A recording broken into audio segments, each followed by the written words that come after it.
falta de autoridades, los ministerios públicos no hacen caso, por eso las cifras de que se denuncian 100 y si acaso prospera uno, pues ya se dieron por bien servidos.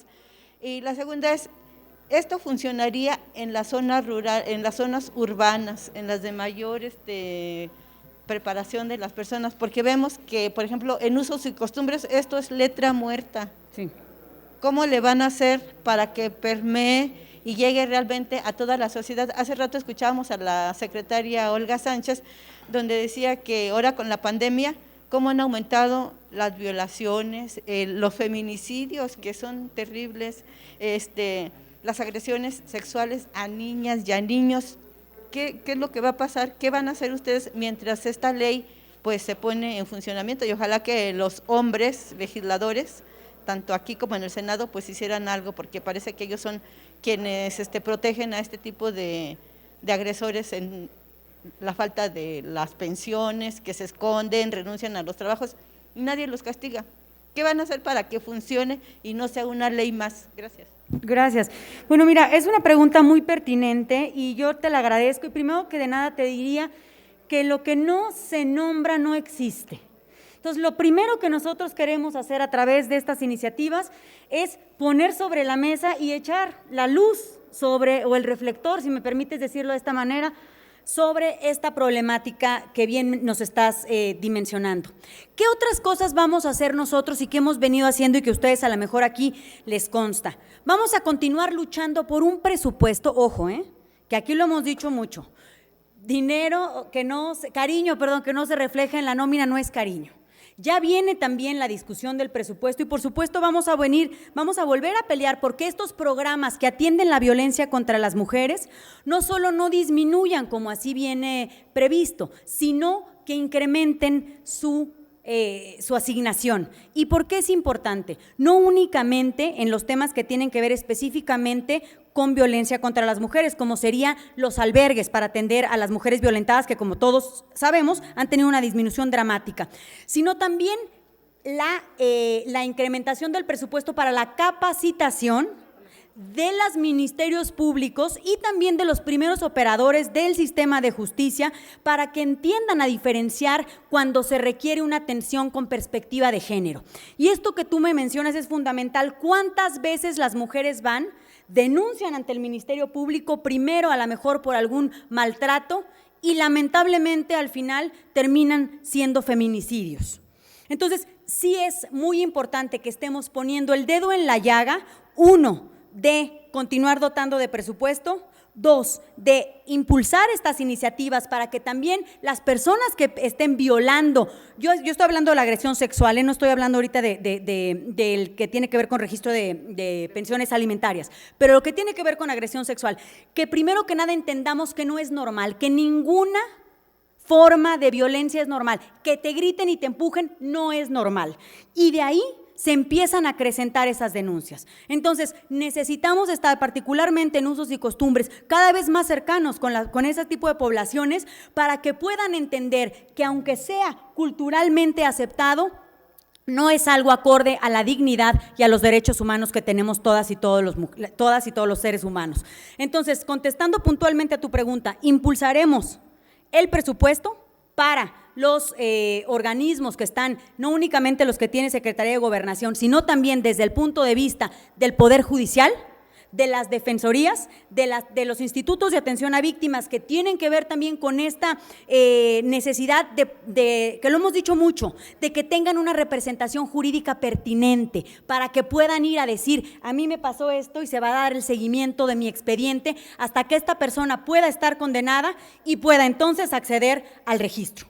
¿Sí? Entonces, no es únicamente, y no lo planteamos así que decimos, bueno, ya con esto será la panacea. No, con esto consideramos que estamos dotando de dos instrumentos fundamentales para que al momento de, uno, hacer justicia, pero dos, también por parte de la sociedad se tenga un referente de quienes están incumpliendo con sus obligaciones por un lado y quienes pudieran ser peligrosos de entrar a trabajos que tengan que ver con atención de niñas y niños y adolescentes. Entonces creemos que así podríamos ayudar a cerrar la pinza. No es nada más un solo instrumento, es un trabajo integral y es lo que el PRI ha estado tratando de impulsar desde todos los ámbitos. Muchísimas gracias por la pregunta. Y una disculpa, voy a la comparecencia que yo también voy para allá. Siguiente pregunta, Rafael Ramírez, del Sol de México. Hola, diputada Cintia, Laura, ¿cómo están? Preguntarles, bueno, ya conocemos los antecedentes internacionales con respecto a estos dos registros, particularmente el de depredadores sexuales que tienen antecedentes en Estados Unidos. Es muy llamativo porque previene, ayuda a que presuntos, bueno, ex convictos ataquen a niños. Aquí, sin embargo, ¿cuál sería el mecanismo para impedir que se pudieran amparar o alegar que estos delincuentes o también los deudores de pensiones que pudieran ampararse para impedir que la justicia les aplique y puedan entrar en este registro? Que dijeran que vulneran sus datos personales, etcétera. ¿Qué es lo que tienen previsto para impedir que evadan esta responsabilidad? Si quieres, gracias. Laura, y luego Cintia. Muchas gracias. De manera muy breve quisiera contextualizar, fortaleciendo la argumentación que tú das. Existe el registro público vehicular, ¿correcto? Que permite a las personas consultar el estatus de un vehículo y así evitar la compra y venta de vehículos robados. Es decir, si se cometió un delito y ese vehículo es un bien robado, pues sale en un registro y se tiene un antecedente de que tú no lo puedes adquirir. Con mayor razón cuando se trata de las vidas de las niñas y los niños. Es decir, un delincuente no se puede amparar de que se esté haciendo un registro que genere un antecedente de una actuación que ya fue condenado, porque no se está amparando en el primer trazo, sino después de la condena, él está simplemente en un documento en donde se dice, esta persona cometió este delito. Entonces, me parece muy importante que si fue relativamente sencillo para la industria automotriz organizar un registro vehicular, más debe de ponerse todo el sector de acuerdo para que los niños y niños sean, por supuesto, el centro de discusión y protección en esta materia. Gracias. Complementando lo que comenta la diputada Laura Barrera, ha sido la pregunta del millón. En todos lados es lo que pregunta. Es una supremacía de derechos. Primero, prevalece el derecho de las víctimas sobre el derecho de los datos personales. Es decir, prevalece el derecho de una persona que fue violada a decir, bueno, estamos cuidando que no aparezca el nombre de esta persona públicamente. Entonces, bueno, esto va a ser algo que, te repito, ya está en 2 estados, ya está en el Estado de México, también ya está en Jalisco. En el Estado de Jalisco, por ejemplo, se aprobó hace un año y tienen ahí varios candados que todavía le están batallando en la práctica. Yo te diría, estaremos llevando esto en la Comisión de Igualdad de Género, junto con Justicia, junto con la Comisión de Grupos Vulnerables, y bueno, lo que vamos a hacer es estudiar también con qué medios de transparencia podemos anclarlo, pero la respuesta es ponderar los derechos, una supremacía de derechos, y que esté primero el derecho de las víctimas. Gracias. Siguiente pregunta, Maxi Peláez, de TV Azteca. Hola, ¿qué tal? Yo quisiera saber, ustedes dicen, este es un registro contra agresores sexuales, contra quienes adeudan la manutención de los hijos, todo eso. Y dicen, no queremos más impunidad. Yo les pregunto, entonces, ¿cuál será el alcance de esta ley Quemón? Si nada más es para balconearlos o tiene algún alcance legal. Por ejemplo, si Pedro abusó de X, Z o Y mujer, ¿qué disposición legal se le va a aplicar? ¿Qué sanción? Porque digo, si es nada más para el quemón, ¿qué alcance tiene para evitar esa impunidad? A ver, muy rápido, aquí con mis compañeras. es un tema, es un instrumento jurídico, o sea, no nada más es un tema moral o social, es un tema jurídico, es un instrumento jurídico. El tema es que el problema que viven hoy las jefas de familia, 7 de cada 10, que ni siquiera están casadas, o sea, que los padres se van, creo que muchos hemos vivido eso, entonces se van, no les dan dinero a los hijos y dicen, yo no tengo trabajo. Y en realidad es taxista, pero yo no puedo comprar un ingreso, yo no puedo pagarlo, ¿no? Y así tenemos muchísimos casos en todos los niveles socioeconómicos.